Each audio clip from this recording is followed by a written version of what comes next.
everybody, Terrence Popp here with another episode from the Lair. I love saying that. Okay, where we left off, I was just finishing up the active duty portion. I was basically talked about the lapse between getting off active duty and then going to the actual Special Forces qualification course the following year. Now, I wanted to, in an ideal world, I would have gotten off active duty and then gone to the Q course right away, but that's not how the Army or the Army Reserves work. So I basically left active duty and was assigned to 12th Group Special Forces, the one unit that was closest to my house, which was out of Selfridge Air National Guard Base in Michigan. And I got off active duty in September of 91, and I shipped for the Q course at the end of March in 1992. So it was about an 7 or 8 month break in between. And, I remember I got the orders. The way it used to be back in the day, they would give you this stack of orders, and, you'd call Sato and ask for, your ticket to where you're going, and you basically go in there, get your ticket, drop off your orders, and then if you need to get a travel advance, then they would give you one. And of course, that's more shit to fill out. I've never taken the travel advance because it's just a big pain in the dick. It is what it is. When people travel today in the Army, there's the DTS, and it's a big fucking nut roll. Back in the old days, you would get your orders, SATA would give you a ticket, you make it to the airport however you can, you fly to wherever you're going. Usually the unit that was receiving you would have some type of transportation that would take you from the airport to where you were going. And when you got there, you just signed in and you got the CQ and shit. So, I went down there, I got the ticket, and then I got permission to drive my POV. So, I dropped the ticket back off and said I didn't need it. I packed up, 2 duffel bags and a rucksack, and then I had a garment bag for my dress greens. And they give you the packing list, it's usually always the same shit. Except, I had turned in, my gear on active duty, and on the books, I really didn't have any more gear, even though any soldier worth his salt will have, 2 or 3 sets of fucking gear. It's just the way it works. You just can't be in the Army and not have extra shit, because somebody's always losing stuff, or somebody sells you some shit dirt cheap, and, it is what it is. And, so I went down there and, I had basically my own fucking shit. And I remember, I drive down there, and I roll in, and it's 5 o'clock in the afternoon. And, I walk into, first of all, finding the buildings on any military post is a fucking nut roll. Because usually they have, the building numbers are about this fucking big. And, I think back then, the weapons, it was an 18 Bravo, Special Forces Weapons Sergeant School, was on the old COSCOM barracks area at Fort Bragg. I don't know where it is now. But you can't even see those building numbers from the road, and they weren't really marked. So, I had to basically talk to the MPs and have them basically drive right by the place, and then the guy pointed to where it was, and I kind of pulled off and went in there. That was a whole nut roll. And another thing about Fort Bragg that blew my fucking mind was when you would drive, in the old days, because it used to be an open post, now it's a closed post, but on the main gate area, I think there was 2 or 3 main gates, they would have a sign, and then they would have a countdown, all right? And if you could make it to 0, everyone on Fort Bragg got a 3 or 4 day weekend. Because for whatever reason, the people on Fort Bragg can't go 82 days without killing a motherfucker. It is what it is. They die in jump accidents, DWIs, soldier-on-soldier shootings, soldiers getting shot off post, fist fight, somebody falls down, hits their head and dies. American ball, guys get trampled to death, broken necks, it is what it is. But, I get in there, and I remember I walk in there, and I tell the CQ, yeah, I'm here. He just kind of looks at me and goes, all right, you're in building such and such, second floor, find a bunk, fuck off. I'm like, okay, cool. I mean, this is old Army. That's pretty much every single grading you get for all of the schools I've ever attended. So it was nothing new. I was totally cool with that. I go in there, and I was like the last guy to arrive because I drove in. All the rest of the guys, I think they flew in. There was a couple of other POV guys, but they were from the East Coast, and I was driving from Michigan. So the first few days was like a whirlwind. You go through the admin and processing. You get your fucking linen. They go through the DA6 because we had to pull duty and stuff like that. We got all of our books and, all of the academic shit for the class. You get a bunch of briefings because you got to have those because, if they're going to fuck you down the road and you didn't get the proper briefing, they can't really fuck you. So everyone gets certain briefings. And it's even worse today than it was back then. Okay, then we started the academic portions of the class. And if I recall, it was like drinking from a fire hose. And, we were getting up at 5 in the morning and we were doing PT and same standard bullshit in the Army and spending all this fucking time in class, go to lunch, come back, more time in class, go to dinner, come back, spend another, 2 or 3 hours, then a study hall, getting back to the barracks roughly 10:30 at night. And they had consolidated us all onto the bottom floor because I think there was 5 or 6 people who were left over from the class before us who had completed it but were still awaiting orders. And these individuals were going overseas somewhere. I didn't know what was going on. And if I had gone right to the Q course right after I finished selection, I would have been with those guys. Now these individuals had a real shitty attitude. Okay, I always thought, being the special forces, team player, blah, blah, blah. But these guys were like, fuck you, we got ours, you can kiss our ass. So they would go out at 8, 9 o'clock at night and come in at 2, 3 in the fucking morning. They're loud as fuck. I mean, they're just being wretched fucking assholes. And one of the guys, I recognized him from selection, and he recognized me because, I have my last name Popp. It's very rare and it's hard to forget. He was kind of being a dick. I remember we told the cadre, and the cadre hey man, you're grown men, handle your business. So I'm like, okay, we might have to throw a beat down on these guys because this shit ain't working. They're literally planning to basically, when these guys walked in, to have 47 individuals descend upon them and kick their fucking asses. So, yeah, I was at a loss. So, I was like, okay, well, instead of doing that, why don't we do it this way? And this is where the story's going, so I'll explain it to you. So we all shit, shower, and shave, lights out at 8:30, we're laying in our bunk, we're all awake.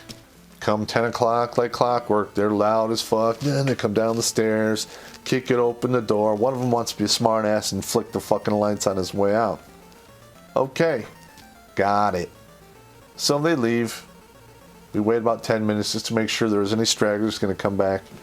We get up, we go upstairs, we take all of their shit. We move their bunks downstairs, their wall lockers, their fucking, the carpets they were on, and we set it up between the barracks exactly how it was upstairs. And then we ran an extension cord down and plugged in all of their alarm clocks, because nobody really had computers back then, their alarm clocks, and we even set them to the right time and just left them out there. And then we all went to bed. So, it's like 2:30 in the morning, you hear these, what the fuck? Yeah, these 5 guys, maybe it was 6 guys, I don't remember. They open the door and they storm in like they're going to do something. Now, all of these guys who were in my class, we weren't noobs. We weren't right off the street. There was Force Recon, Navy SEALs, paratroopers, guys from 10th Mountain, 5 or 6 other Rangers. So we all get on our fucking feet. We're like, what's up? So they stop and they look at us. We have them outnumbered, like 6-7 to 1. So they could have continued with their, their line of, we're going to fucking try to beat your asses. And it would not have went well for them, because we were ready to fucking just wreck them, because that was the initial plan anyway, is just to kick their ass. So they get all mad. They run and they tell the CQ. And I remember the CQ, his name was Sergeant Becker, great guy. He's one of the tags, right? E7. He's always smoking. Whenever he walks in there, he's got his hand in his pockets. He's like, is anything missing? And they're like, no. He's like, I don't see a problem. He just walks off. So these dudes are like, fuck. They're going to have to move all of their fucking wall lockers, all of their bunks upstairs.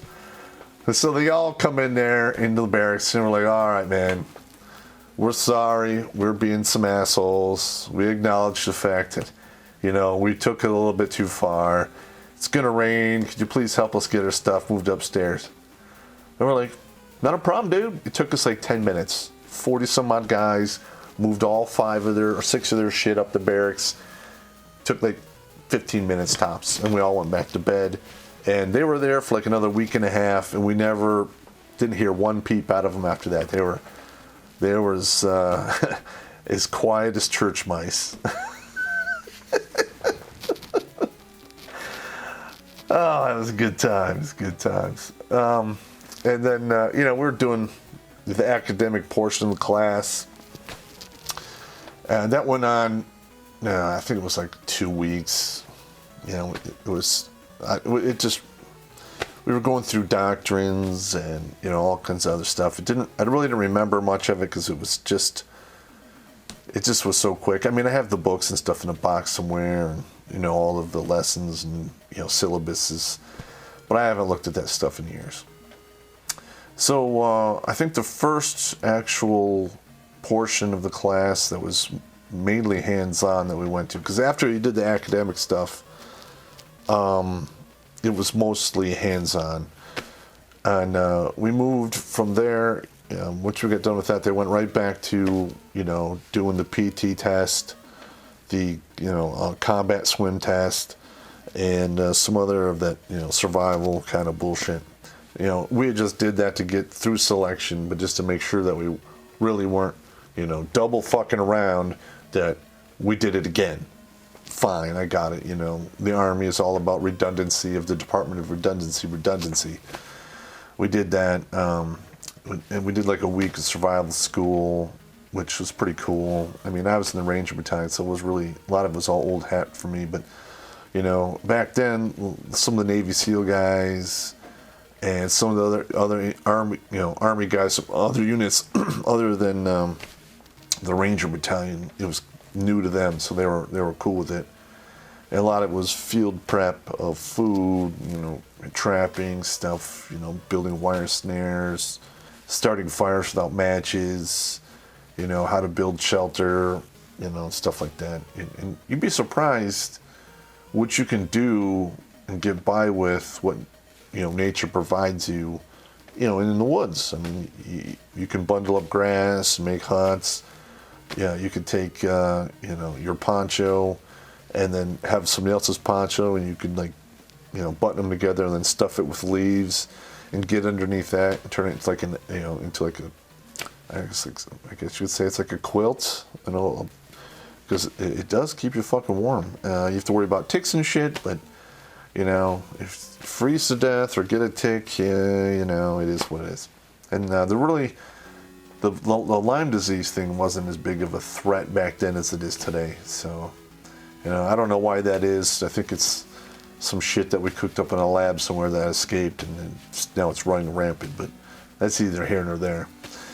So we got done with that, and then we went into, I guess the thing that I could really call it was like a miniature ranger school, which I was very upset with, because I'd already done ranger school and I didn't want to do it fucking twice. And not to mention, you know, when they started the whole phase, one of the guys in my class had also gone to Ranger School with me, and he totally blue falconed me. What a buddy fucker, because, you know, we're starting the whole thing off, and he raises his hand, and he's like, well, Popp was the admin first sergeant in Ranger School. And we all look at this guy, and we're like, you fucking cock. So they walk right up to me, and they give me the clipboard with all the names and equipment. And not only am I doing a second Ranger School, but I'm doing a second Ranger School as the admin fucking first sergeant. Fuck that guy. But it wasn't quite as bad as Ranger School. Yes, there was a lot of patrolling, a lot of walking, and we got 2 MREs a day instead of just 1. Same amount, you know, with the lack of sleep, the same old bullshit. You know, so it wasn't quite as bad.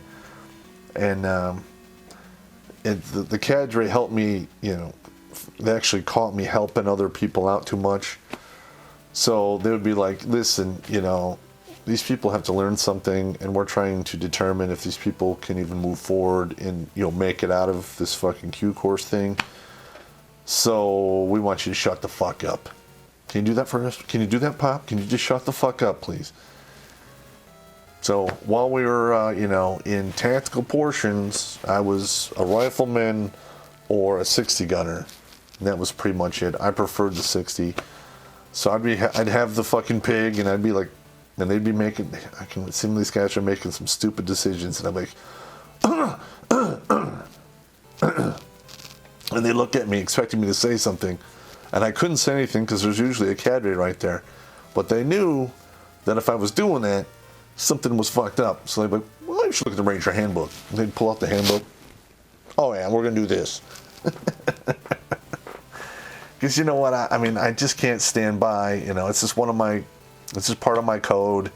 No one dies nor fails in my presence, if within my power to prevent. What can I say? All right, anyway, we're going to leave it off there because we're sitting like just shy of, I think, 16, 18 minutes, something like that. All right, I'll talk to you guys later. Out.